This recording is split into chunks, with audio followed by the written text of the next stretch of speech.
Federalist number 9. The utility of the Union as a safeguard against domestic faction and insurrection. For the Independent Journal. Author Alexander Hamilton. To the people of the state of New York. A firm union will be of the utmost moment to the peace and liberty of the states as a barrier against domestic faction and insurrection. It is impossible to read the history of the petty republics of Greece and Italy without feeling sensations of horror and disgust at the distractions with which they were continually agitated, and at the rapid succession of revolutions by which they were kept in a state of perpetual vibration between the extremes of tyranny and anarchy. If they exhibit occasional calms, these only serve as short-lived contrast to the furious storms they are to succeed. If now and then intervals of felicity open to view, we behold them with a mixture of regret, arising from the reflection that the pleasing scenes before us are soon to be overwhelmed by the tempestuous waves of sedition and party rage. If momentary rays of glory break forth from the gloom, while they dazzle us with a transient and fleeting brilliance, they at the same time admonish us to lament that the vices of government should pervert the direction and tarnish the luster of those bright talents and exalted endowments for which the favored soils that produce them have been so justly celebrated. From the disorders that disfigure the annals of those republics, the advocates of despotism have drawn arguments, not only against the forms of republican government, but against the very principle of civil liberty. They have decried all free government as inconsistent with the order of society, and have indulged themselves in malicious exultation over its friends and partisans. Happily for mankind, stupendous fabrics reared on the basis of liberty, which has flourished for ages, have, in a few glorious instances, refuted their gloomy sophisms. And, I trust, America will be the broad and solid foundation of other edifices, not less magnificent, which will be equally permanent monuments of their errors. But it is not to be denied that the portraits they have sketched of republican government were two just copies of the originals from which they were taken. If it had been found impracticable to have devised models of a more perfect structure, the enlightened friends to liberty would have been obliged to abandon the cause of that species of government as indefensible. The science of politics, however, like most other sciences, has received great improvement. The efficacy of various principles is now well understood, which were either not known at all or imperfectly known to the ancients. The regular distribution of power into distinct departments, the introduction of legislative balances and checks, the institution of courts composed of judges holding their offices during good behavior, the representation of people in the legislature by deputies of their own election. These are wholly new discoveries, or have made their principal progress towards perfection in modern times. They are means, and powerful means, by which the excellences of republican government may be retained and its imperfections lessened or avoided. To this catalogue of circumstances that tend to the amelioration of popular systems of civil government, I shall venture, however novel it may appear to some, to add one more on a principle which has been made the foundation of an objection to the new Constitution. I mean the enlargement of the orbit within which such systems are to revolve, either in respect to the dimensions of a single state or to the consideration of several smaller states into one great confederacy. The latter is that which immediately concerns the object under consideration. It will, however, be of use to examine the principle and its application to a single state, which shall be attended to in another place. The utility of a confederacy, as well to suppress faction and to guard the internal tranquility of states, as to increase their external force and security, is in reality not a new idea. It has been practiced upon in different countries and ages, and has received the sanction of the most approved writers on the subject of politics. The opponents of the plan proposed have, with great assiduity, cited and circulated the observations of Montesquieu on the necessity of a contracted territory for a republican government. But they seem not to have been apprised of the sentiments of that great man expressed in another part of his work, nor to have averted to the consequences of the principle to which they subscribe with such ready acquiescence. When Montesquieu recommends a small extent for republics, the standards he had in view were of dimensions far short of the limits of almost every one of these states.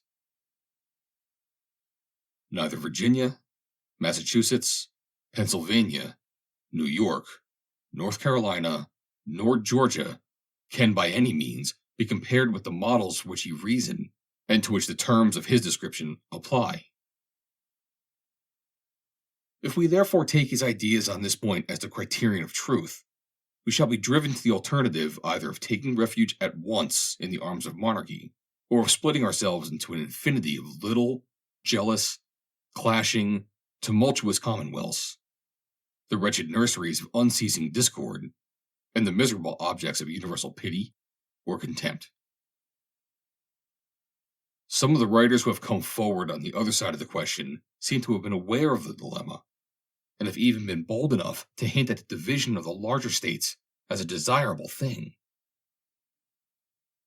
Such an infatuated policy, such a desperate expedient, might, by the multiplication of petty offices, answer the views of men who possess not qualifications to extend their influence beyond the narrow circles of personal intrigue, but it can never promote the greatness or happiness of the people of America.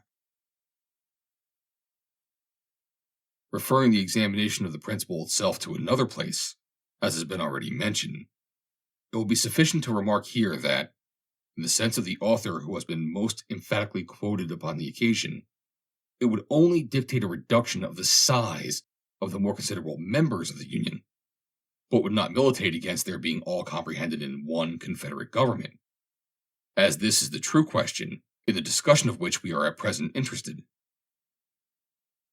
So far, the suggestions of Montesquieu from standing in opposition to a general union of the states, that he explicitly treats of a Confederate republic as the expedient for extending the sphere of popular government, and reconciling the advantages of monarchy with those of republicanism.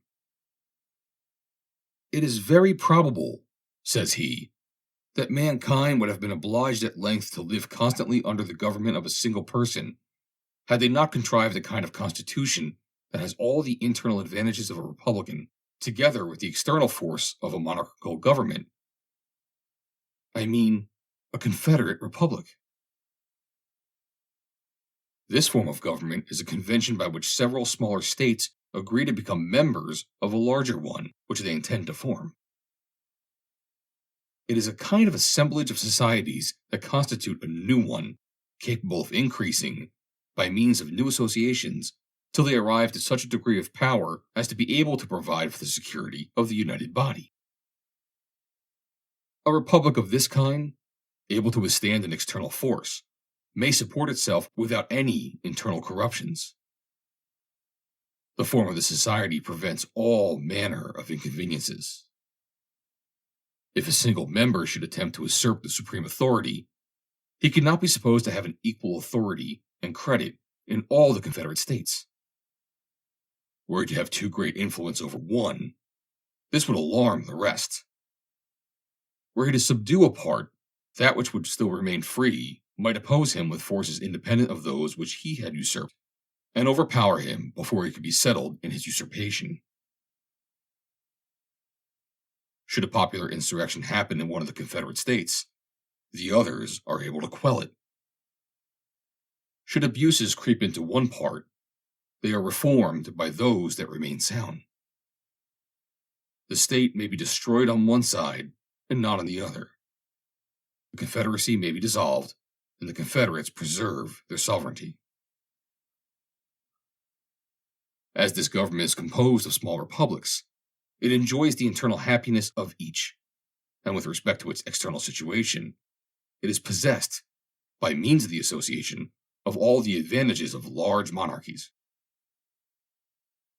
I have thought it proper to quote at length these interesting passages, because they contain a luminous abridgment of the principal arguments in favor of the Union, and must effectually remove the false impressions which a misapplication of other parts of the work was calculated to make.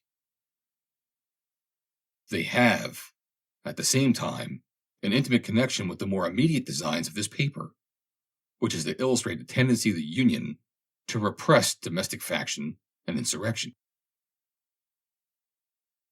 A distinction, more subtle than accurate, has been raised between a confederacy and a consolidation of the states.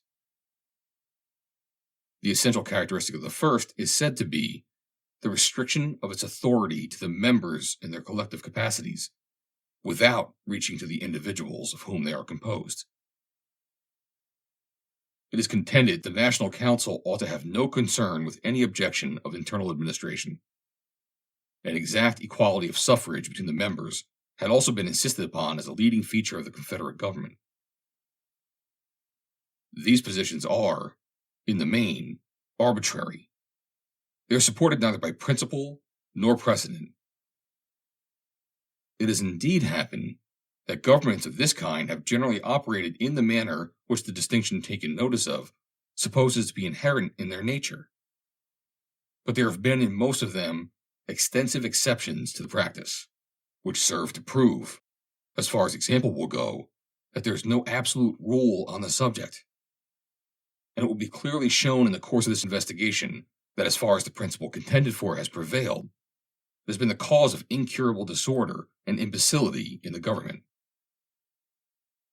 The definition of a Confederate Republic seems simply to be an assemblage of societies, or an association of two or more states into one state. The extent, modifications, and objects of the federal authority are merely matters of discretion. So long as the separate organization of the members be not abolished, so long as it exists, by constitutional necessity, for local purposes, though it should be in perfect subordination to the general authority of the Union, it would still be, in fact and in theory, an association of states, or a confederacy.